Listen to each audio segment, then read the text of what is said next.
All right, this is a 2017 Jeep Acadia. I'm going to show you how to turn on the windshield wipers as well as the wiper fluid. So I'm sitting in the front of the car in front of the steering wheel.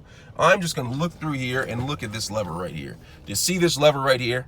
I'm going to take this.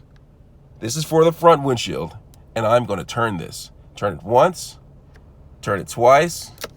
Nothing happens because that is the intermittent mode right there. Okay, it tricked you a little bit. Now to turn them on, I'm just going to raise the lever.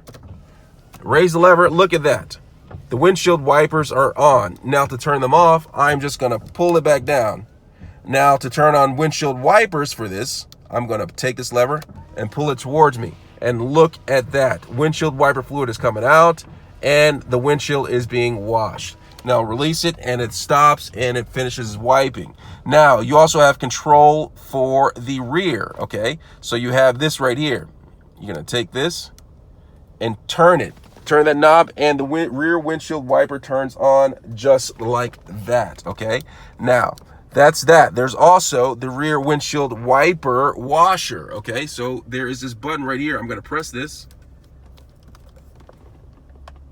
And it doesn't work. It does not turn on. So in order to spray it out, you're just going to take this and press it. And look at the rear. The windshield washer is coming out just like that to wash the rear window. That's how you operate the windshield wipers and washers. Let me know if you have any questions. Thanks a lot for watching. Don't forget to give me a thumbs up.